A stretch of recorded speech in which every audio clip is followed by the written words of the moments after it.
नमस्कार, मैं हूं आपके साथ कविता थपलियाल और आप देख रहे हैं निवेश की एबीसीडी, एक ऐसा शो जहां पर हमारी कोशिश होती है आपको निवेश की स्ट्रैटेजी समझाने की, और वो भी बाजार के दिग्गज एक्सपर्ट्स के ज़रिए, किसी एएमसी के हेड या किसी फंड मैनेजर के ज़रिए जो आपके पैसे संभालते हैं, ताकि आपको पता चल सके कि उनकी रणनीति आपके पैसों को लेकर क्या है।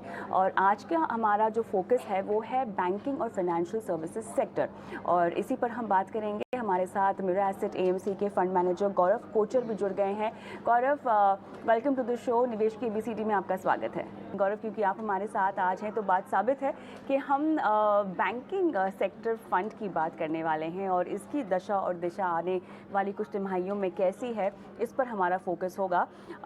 तो जैसे कि सब जानते ही हैं, देखिए पीएसयू और प्राइवेट बैंक्स की अगर हम बात करें, परफॉर्मेंस अच्छी रही है। जुलाई सितंबर की जो तिमाही है उसमें अगर हम एवरेज ग्रोथ की बात करें, लगभग 50% के आसपास ये आंकड़ा आया है, 25,685 करोड़ के आसपास। इतनी स्टेलर परफॉर्मेंस के पीछे बहुत सारी ऐसी वजह हैं जो हम जानते हैं, लेकिन क्योंकि आप इस पर्टिकुलर फंड को ट्रैक करते हैं और उसके फंड मैनेजर हैं, पता है हमें कि इतनी मजबूत परफॉर्मेंस क्या वजह रही? बहुत बहुत शुक्रिया कविता, मुझे यहाँ पे आमंत्रित करने के लिए। आई थिंक जो आपने कहा कि बैंकिंग एंड फाइनेंशियल सर्विसेज का ये तिमाही जो सेकेंड क्वार्टर FY23 जो भी गया है, उसके नतीजे काफी अच्छे आए हैं। इसकी दो तीन वजह मैं हाईलाइट करना चाहूंगा कि दो तीन मेन वजह रही है कि ये जो तिमाही है वो पिछले पिछले 3-4 तिमाही से ये नंबर्स अच्छे हो रहे थे, लेकिन ये तिमाही में जाके आई थिंक रिकॉर्ड परफॉर्मेंस आया है। Both private as well as PSU दोनों बैंकों का काफी शानदार नतीजा रहा है। आई थिंक पहला वजह तो होगा credit growth. I think system credit growth पिछले 2-3 तिमाही से हम देख रहे थे ग्रेजुअली इंप्रूव हो रहा था। आप FY21 FY22 का अगर आंकड़ा देखेंगे तो क्रेडिट ग्रोथ सिंगल डिजिट में था, 7 से 8% के आसपास का क्रेडिट ग्रोथ था, जो कि बढ़कर इस क्वार्टर के एंड में अराउंड 17% के आसपास हो गया।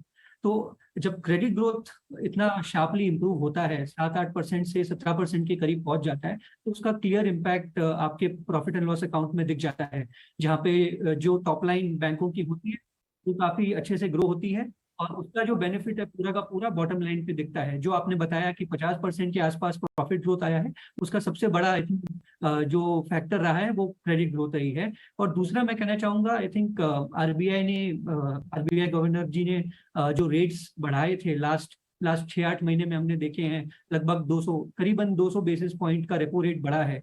तो उसका इम्पैक्ट यूं यूं होता है कि आपका जो लेंडिंग साइड है, जो लोन्स है, उस पे जो प्राइसिंग है वो इमीडिएटली रिफ्लेक्ट हो जाती है, जबकि आपका डिपॉजिट जो कि फिक्स डिपॉजिट होता है, उसमें आपका ये जो इंक्रीज इन रेट है वो इम्पैक्ट आने में लगभग 1 से 1.5 साल लग जाता है। तो आई थिंक ये ग्रेजुअली जो डिपॉजिट कॉस्ट है वो धीरे धीरे बढ़ता है, जबकि आपका लोन साइड पे जो आपका इंटरेस्ट इनकम होता है वो डायरेक्ट इम्पैक्ट आ जाता है। तो उस वजह से भी आपका जो रेवेन्यू है, बैंकों का रेवेन्यू है, वो काफी काफी अच्छा ये क्वार्टर में रहा है। एंड थर्ड एस्पेक्ट जो कि हम सब जानते हैं कि एसेट क्वालिटी, आई थिंक बैंकों को लेकर लास्ट 5-6 सालों में काफी डिस्कशन हुआ है एसेट क्वालिटी के ऊपर, कॉर्पोरेट एसेट क्वालिटी और रिटेल एसेट क्वालिटी दोनों के ऊपर। तो आई थिंक सबसे बड़ा जो फैक्टर रहा है कि एसेट क्वालिटी बैंकों की काफी अच्छी रही है। एनपीए अधिकतर मैं देखूं तो एनपीए गिरते जा रहे हैं। सिस्टम लेवल पे भी आप देखेंगे तो पिछले 5 सालों में सबसे कम एनपीए ये क्वार्टर में रिपोर्ट हुए हैं। तो ये तीनों दिशाएं हमको ये बताती है कि आगे आने वाले तिमाही भी बैंकों के लिए अच्छे होने चाहिए। बिल्कुल। मेरा अगला सवाल दरअसल गौरव आने वाली तिमाहियों के लिए ही है, क्योंकि इतनी हेल्दी प्रॉफिटेबिलिटी की हम इस वक्त बात कर रहे हैं। आने वाली तिमाहियों में ये किस हद तक कायम रह सकती है, और कायम रहने के पीछे क्या क्या वजह हैं? क्या यही वजह हैं जो आपने अभी गिनाई है? क्योंकि कहीं ना कहीं देखिए, अभी आरबीआई गवर्नर ने भी कहा है कि जो मैक्रोज हैं उसको लेके थोड़ा सा ध्यान में रखना होगा, बैंकिंग सेक्टर को थोड़ा सा एहतियात बरतना होगा। तमाम बातें जो कि सतर्क रहने की ओर इशारा कर रही हैं। इसी वजह से आने वाली 2 से 3 तिमाही कितनी कड़ी हो सकती हैं, और किस तरह से हेल्दी प्रॉफिटेबिलिटी जो हम अभी देख रहे हैं वो आने वाली तिमाहियों में मेंटेन रहने की संभावना है, गौरव? जी जी, मैं समझ समझता हूँ कि ये जो प्रॉफिटेबिलिटी हमने देखी है अगले आने वाले 1 या 2 तिमाही तक ये प्रॉफिटेबिलिटी सस्टेन कर सकती है। उसके उसके आगे आई थिंक ट्रेंड्स कंटिन्यू रहें तो ये तिमाही के जो नतीजे थे वो आगे भी सस्टेन कर सकते हैं। इसके पीछे 2 वजह है। एक तो जो मैंने आपको बताया कि एसेट क्वालिटी सिस्टम लेवल पे काफी अच्छी रही है। आई थिंक दैट वही एक हद तक आई थिंक सबसे बड़ा डेल्टा फैक्टर है। आप अगर देखेंगे कि ओवरऑल आपका स्लिपेज जो हम कहते हैं, जो आपके एनपीए में बढ़ोतरी होती है, वो नंबर 2% के आसपास रहता था पहले।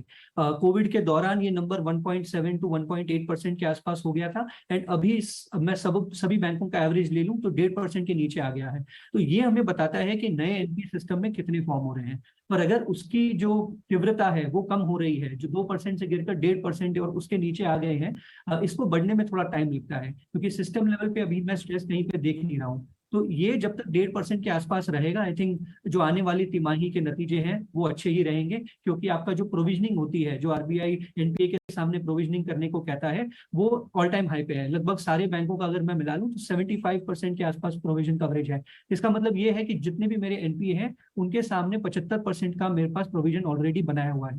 और मैं अगर हिस्टोरिकल ट्रेंड देखूं तो रिकवरी रेट लगभग 50 से 60% के बीच में रहती है। इसका ये मतलब है कि I am already sitting at a buffer. मेरे पास ऑलरेडी 20 से 25% का बफर है on my existing NPA. I think आगे आगे आगे आने वाले 1-2 सालों में भी बैंकों को फायदा देगा कि आपका जो प्रोविजन है वो कम लगेगा। जो भी आने वाले तिमाही है उनमें प्रोविजन की रिक्वायरमेंट जो रहेगी वो कम रहेगी। थोड़ा सा हम यील्ड्स जो हार्डन हो रही हैं उस पर बात करना चाहते हैं गौरव, क्योंकि यहाँ पर देखा गया है कि कहीं ना कहीं थोड़ा सा इम्पैक्ट इसका भी पड़ता है बैंकिंग क्षेत्र पर। तो जो फिलहाल यील्ड ग्रोथ आप देख रहे हैं, इस पर कितना इम्पैक्ट होगा? अगर सीमित इम्पैक्ट होगा तो किस तरह से सीमित इम्पैक्ट होगा? जी, आई थिंक बहुत महत्वपूर्ण सवाल पूछा है आपने। अगर मैं बेंचमार्क यील्ड्स देखूं, जो अपना 10 ईयर बॉन्ड यील्ड है वो लगभग 7.5% के आसपास आ चुकी है। कोविड के पहले ये आंकड़ा लगभग 6.8 और 6.9 के बीच में रहता था। तो थोड़ा सा I think 10 year benchmark yields बढ़ गई हैं। मैं रेपो रेट देखूं तो लगभग 5.9% के आसपास है। एंड आगे आने वाली मॉनेटरी पॉलिसी कमेटी में अगर आरबीआई रेट बढ़ाता है तो ये यहाँ से भी ऊपर जाएंगी।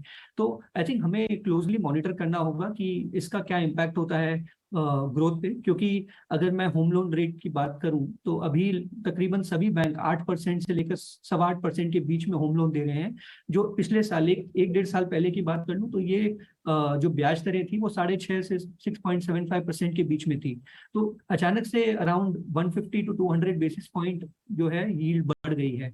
तो इसका इम्पैक्ट जो होगा वो हमें आने वाली 6-8 महीनों में मालूम पड़ेगा कि इसका डिमांड पे कितना इम्पैक्ट रहा है। अब तक जितने भी बैंकों ने अपने रिजल्ट अनाउंस किए हैं उनकी कमेंट्री के अनुसार खासा इम्पैक्ट तो नहीं पड़ा है ग्रोथ के ऊपर फिलहाल। लेकिन अगर ये कंटिन्यू रहता है ट्रेंड और इंटरेस्ट रेट यहाँ से भी और बढ़ती है तो सबसे बड़ा मॉनिटरिंग फैक्टर यही रहेगा कि ग्रोथ को कितना इम्पैक्ट पड़ता है। और यहाँ से अगर ग्रोथ दरें कम हो जाती है तो उसका क्लियर कट इम्पैक्ट, जैसा मैंने बताया, कि बैंकिंग की प्रॉफिटेबिलिटी में आएगा।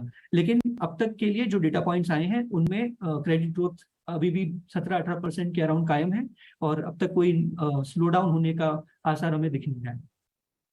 एसेट क्वालिटी के पेन की बात करते हैं, जो कि फ़िलहाल थोड़ा सा फेड होता हुआ दिखाई दे रहा है गौरव, लेकिन क्या हम कह सकते हैं कि अब ये सेक्टर पूरी तरह से एसेट क्वालिटी के लिहाज से एकदम क्लीन निकल कर आ गया है, या थोड़ा बहुत पेन है जो कि आने वाली तिमाहियों में, आने वाले समय में हम दूर होता हुआ देखेंगे?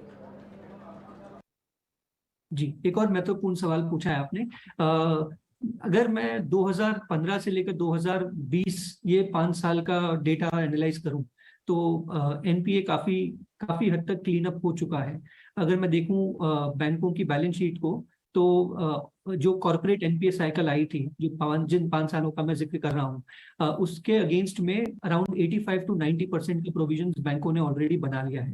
और अगर मैं आने वाले इंक्रीमेंटल एनपीए की बात करूं तो कॉर्पोरेट में कोई बहुत बड़ा स्ट्रेस्ड ग्रुप या बहुत बड़ा स्ट्रेस्ड अकाउंट सुनने में नहीं आ रहा है। इसका ये इंडिकेशन है कि जो बैंकों का एनपीए रिलेटेड प्रॉब्लम था, जो कॉर्पोरेट एनपीए रिलेटेड प्रॉब्लम था, उसके अगेंस्ट में बैंक ऑलरेडी काफी हद तक प्रोविजन कवर बना चुके हैं। रही बात रिटेल एनपीए और जो छोटे बिजनेसेस हैं जिनको हम एमएसएमई कहते हैं, उनसे रिलेटेड एनपीए, तो आई थिंक वो काफी छोटे स्केल पे हुआ है। अगर मैं एग्जांपल के तौर पे, जो आरबीआई ने रीस्ट्रक्चरिंग विंडो अलाउ किया था बैंकों को कोविड के दौरान, जो भी बिजनेस को इम्पैक्ट हुआ था उनको अगर उन्होंने रीस्ट्रक्चर किया, तो वो नंबर भी काफी छोटा है। अगर मैं बड़े बैंकों का देखूं तो ये नंबर लगभग 1% to 1.5% ऑफ लोन बुक था, जो कि बहुत छोटा है इन दी ओवरऑल कॉन्टेक्स्ट। तो 1 से 1.5% स्ट्रेस अगर और सिस्टम में बिल्ड हो जाता है, अगर मैं ये मान लूं, तो भी उसके सामने बैंकों का प्रोविजन काफी ज्यादा है। तो आगे आने वाले एटलीस्ट 2 से 3 तिमाही में मुझे नहीं लगता कि एसेट क्वालिटी कोई बहुत बड़ा कंसर्न होगा बैंकिंग के लिए। लेकिन ओवरऑल आगे जाके अगर मैक्रोज और खराब होते हैं, जिनके बारे में आपने कहा, आरबीआई गवर्नर ने हमें सतर्क रहने कहा है, आई थिंक ये भी हम क्लोजली मॉनिटर करना चाहेंगे कि आगे आने वाले डेटा पॉइंट्स कैसे हैं। अगर थोड़ा भी स्लो डाउन होता है इकोनॉमी में तो क्लियर इम्पैक्ट पड़ता है छोटे बिजनेसमैन और छोटे रिटेल कस्टमर्स को, तो वो भी हमको क्लोजली मॉनिटर करना है। लेकिन जो साइकिल हमने देखी थी 2015 से 2019 2020 के बीच में, वैसा साइकिल रिपीट होना लगभग काफी मुश्किल है, क्योंकि वो stress I think clean up हो चुका है और उस क्वांटम का या उस मैग्नीट्यूड का नया स्ट्रेस फॉर्म नहीं होगा। बिल्कुल, उम्मीद करते हैं कि इससे बस बेहतर ही बेहतर अभी आउटलुक आए इस लिहाज से भी। लेकिन एक पेचीदा सवाल जो कि मैं चाहती हूँ कि आप थोड़ा सा इसको ब्रेक डाउन करके हमारे निवेशकों को, हमारे दर्शकों को आसान भाषा में समझाएं, क्योंकि स्टेट बैंक ऑफ इंडिया की एक रिपोर्ट आई थी जहाँ पर कहा गया था कि बैंक्स जो हैं वो प्राइसिंग क्रेडिट रिस्क को लेकर पूरी तरह से एडिक्वेटली अभी भी तैयार नहीं है। इसको आप कैसे समझते हैं और हमारे दर्शकों को कैसे समझाएंगे? जी, आई थिंक इसका क्लियर कट एक जो पॉइंट है वो देखना चाहिए कि सिस्टम में लिक्विडिटी कितनी है। अभी मैं देखूं तो सिस्टम में जो एक्सेस लिक्विडिटी थी वो पूरी की पूरी ड्रॉ डाउन हो चुकी है। ये तब की बात है जब सिस्टम में काफी ज्यादा एक्सेस लिक्विडिटी थी। आरबीआई ने कोविड के बाद थोड़ा सा लिक्विडिटी ईज करने के लिए ब्याज दरें कम करी थी और सिस्टम में और एडिशनल लिक्विडिटी पंप की थी, जो आई थिंक अभी विड्रॉ कर चुके हैं। लास्ट 3-4 पॉलिसी मीटिंग्स में हमने देखा कि थोड़ा विड्रॉवल जो है स्टैंस लिया था आरबीआई ने, और उस वजह से सिस्टम की जो लिक्विडिटी है वो धीरे धीरे नॉर्मलाइज हो रही है। तो जैसे जैसे सिस्टम लिक्विडिटी नॉर्मलाइज होती है, बैंक जो रेट काफी जो कम रेट्स पे लोन दे रहे थे, मिस प्राइसिंग ऑफ रिस्क का एक सीधा साधा उदाहरण है कि किसी रिस्की कॉर्पोरेट को या किसी रिस्की लोन को हम कम ब्याज दरों पे लोन देना, वो जो है काफी हद तक कम हो चुका है। अभी इंटरेस्ट रेट ऑलरेडी सिस्टम में बढ़ रही है। आप होम लोन ले लीजिए, कॉर्पोरेट बॉन्ड का आप ले लीजिए, आप कार लोन ले लीजिए, कोई भी तरह का लोन ले लीजिए, इंटरेस्ट रेट बढ़ रही है। तो आई थिंक यहाँ से गिवन लिक्विडिटी सिस्टम में काफी नॉर्मलाइज हो गई है, यहाँ से मिस प्राइसिंग ऑफ रिस्क होने के आसार कम है। ऑलराइट, आपने काफ़ी बढ़िया तरीके से इसको समझाया है, लेकिन मैं थोड़ा सा अब जो ब्याज दरों पर बात करना चाहती हूँ, क्योंकि ये एक ऐसा मुद्दा है जो आप मिस नहीं कर सकते हैं। देखिए, महंगाई समस्या बनी हुई है यूएस के लिए, यूरोप के लिए, तमाम विकसित देशों के लिए, और ऐसा नहीं है कि हम आरबीआई के सेट टारगेट के नीचे आ गए हैं या वहाँ तक आ गए हैं, हम अभी भी उसके ऊपर ही हैं। भले ही अभी थोड़ी सी हमारी जो महंगाई दर है उसमें नरमी दिखाई दी है, लेकिन वो अमूमन हम विंटर्स के सीज़न में ऐसा होता हुआ देखते हैं। इसका मतलब, इसका संकेत ये भी नहीं है कि आने वाले वक्त में, आने वाले महीने में महंगाई बिल्कुल ही नीचे चली जाएगी। तो महंगाई हमारे लिए भी थोड़ी दिक्कत वाली बात बनी हुई है, लेकिन शायद उतनी ना हो जितनी विकसित देशों के लिए है। अब मुझे ये बताएं कि जिस तरह से, जिस रेट से विकसित देश यूएस और यूरोप और यूके मजबूर हो गए हैं अपनी ब्याज दरें बढ़ाने के चलते, बढ़ाने के लिए मजबूर हो गए हैं, कहीं ना कहीं हम भी उसी पेस को मेंटेन करने के लिए बहुत ज़्यादा नहीं लेकिन थोड़ी थोड़ी ब्याज दरें तो अपनी बढ़ाएंगे ही। लेकिन ये कब तक होगा आपके एनालिसिस के मुताबिक? हमें कब तक ब्याज दरें बढ़ाती रहनी होंगी? कितनी तिमाहियों की हम यहाँ पर बात कर रहे हैं? क्योंकि देखिए, यील्ड्स के लिहाज से हम देखें तो कहीं ना कहीं बहुत सारी चीज़ें फैक्टर इन होती हुई दिखाई दे रही हैं। गौरव, क्या कहेंगे? जी, आपने एकदम सही सवाल पूछा है। आई थिंक ग्लोबली बाकी सेंट्रल बैंक्स का हम देखें, यूएस में, यूरोप में और बाकी देशों में, तो ब्याज दरें काफी ज्यादा बढ़ चुकी है। अगर उस कॉन्टेक्स्ट में हम इंडिया को देखें तो इंडिया ने उतनी रेट्स नहीं बढ़ाई है। अगर मैं देखूं तो यूएस का जो 10 ईयर और इंडिया का 10 ईयर यील्ड है, उनके उसके बीच में जो गैप अमूमन हमने देखा है लगभग 5 परसेंटेज पॉइंट के आसपास रहता था। या मैं यूएस का जो फेड रेट है वो और जो आरबीआई का रेपो रेट है उसका लॉन्ग टर्म एवरेज देखूं तो 4% पॉइंट के अराउंड रहता था। लेकिन आज की डेट में अगर मैं देखूं तो ये सिर्फ 2% रह गया है। इसका क्लियर इंडिकेशन है कि जो मैग्नीट्यूड से यूएस में रेट बढ़ी है वो मैग्नीट्यूड से इंडिया में रेट नहीं बढ़ी है। तो कहीं ना कहीं आई थिंक उसका इम्पैक्ट ये भी है कि जो आपने बताया कि महंगाई दर जो यूएस में है या बाकी देशों में है वो कई ज्यादा जो उनकी अपेक्षाएं हैं उनसे कई ज्यादा थी। और जबकि मैं इंडिया में देखूं तो इंडिया में ऑल्दो ज्यादा थी बट अपनी अपेक्षाओं से उतनी ज्यादा नहीं थी जितनी बाकी देशों में थी। तो एक फैक्टर वो भी होता है कि ब्याज दरें जो यहाँ पे कम बढ़ी है वहां पे ज्यादा बढ़ी है। लेकिन एक और इम्पॉर्टेंट चीज जो मैं देखना चाहूंगा कि जो फॉरेक्स रिजर्व्स है इंडिया की वो लास्ट कुछ महीनों में काफी कम हो रही है बिकॉज काफी सारा डॉलर फ्लो इंडिया से बाहर जा रहा है क्योंकि ब्याज दरों का जो डिफरेंस जो मैंने बताया आपको कि 2 परसेंटेज पॉइंट के नीचे रह गया है जो कि नॉर्मली 350 से 400 बेसिस पॉइंट के आसपास रहा करता था।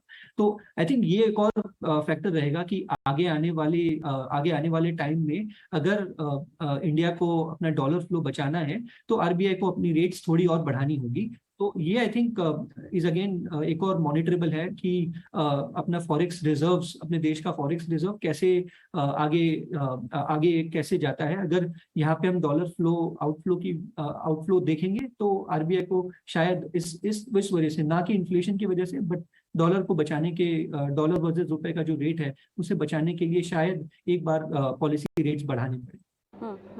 गौरव, एक चीज़ जो मैं आपको पूछना भूल गई वो ये है कि जो आरबीआई का एक डेटा आया है उसमें कहा गया है क्रेडिट ग्रोथ ऑलमोस्ट 18% रही है ईयर ऑन ईयर की अगर हम बात करें। डिपॉजिट ग्रोथ हालांकि 10% के भी नीचे है, ये थोड़ी सी पिछड़ती हुई दिखाई दे रही है। इसको लेकर काफ़ी सारे सवाल उठ रहे हैं। आने वाली तिमाहियों में, आने वाले वक्त में क्या इसमें किसी तरह की इम्प्रूवमेंट? जी, आई थिंक ये टॉकिंग पॉइंट है हमारे लिए भी कि डिपॉजिट ग्रोथ रेट इज बहुत कम है, 7-8% के आसपास रही है जबकि क्रेडिट ग्रोथ 17-18% के। बट अगर मैं 3 साल के हिसाब से देखूं तो ये लगभग नॉर्मलाइज हो जाती है क्योंकि कोविड दौर पे डिपॉजिट ग्रोथ काफी ज्यादा थी और क्रेडिट ग्रोथ काफी कम थी। इसलिए हम एक रेशियो देखते हैं, क्रेडिट टू डिपॉजिट रेशियो, जो सीडी रेशियो कहते हैं हम इसको बैंकिंग टर्मिनोलॉजी में। तो वो जो है अराउंड 73-74% के आसपास है। हमने देखा था ये रेशियो 75-77% तक जा सकता है। उसके बियॉन्ड क्रेडिट ग्रोथ और डिपॉजिट ग्रोथ थोड़ी कन्वर्ज होना जरूरी हो जाता है अगर क्रेडिट ग्रोथ को सस्टेन करना है।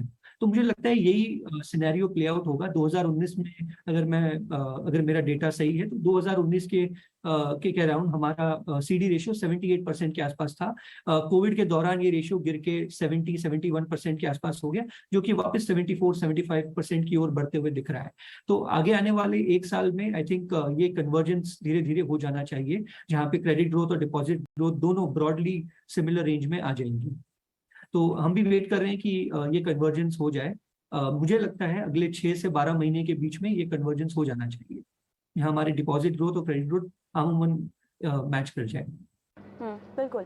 अब गौरव, मुझे नहीं पता कि ये चीज़ आपके लिए कितने मायने रखती है, लेकिन बहुत सारी ऐसी रिपोर्ट्स आई है जहाँ पर भारतीय बैंकिंग सिस्टम को बताया गया है साइबर अटैक्स को लेकर चांसेस ज़्यादा हैं या इन पर गाज गिरने की संभावना सबसे ज़्यादा है। बहुत सारी वल्नरेबिलिटीज़ यहाँ पर इनके सिस्टम में दिखाई दे रही है। ये एस्पेक्ट इस सेक्टर के लिए आपकी नज़र से कितना बड़ा है? जी, बहुत जरूरी होता है सिक्योरिटी बिकॉज बैंकिंग जो है सबसे इम्पोर्टेंट सेक्टर है इकोनॉमी का और इसकी सिक्योरिटी सबसे इम्पोर्टेंट है। आरबीआई ने पिछले कई सालों में इसके ऊपर काफी ध्यान दिया हुआ है। बैंकों ने भी अपने सिस्टम को काफी अपग्रेड किया है। Fraud attacks related policy, fraud attack related software, काफी उस पर निवेश किया हुआ है। अगर हम बैंक्स का देखें तो लगभग 8% उनके टोटल खर्चे का लगभग 8% आईटी रिलेटेड इंफ्रास्ट्रक्चर और आईटी रिलेटेड स्पेंड्स में जाता है जो कि काफी बाकी देशों के मुकाबले काफी ज्यादा है। तो I think security point of view से काफी ज्यादा ध्यान दिया गया है और देना भी चाहिए क्योंकि एक आम इंडिविजुअल की मेहनत की कमाई है जो बैंकों में रखता है तो उसकी सिक्योरिटी, उसका जो सिक्योरिटी का है वो बहुत मैटर करता है। और आई थिंक उसके उससे रिलेटेड अगर हम देखें तो आरबीआई और बैंक दोनों ने ही काफी कड़ी पॉलिसीज बनाई हुई है। हम्म।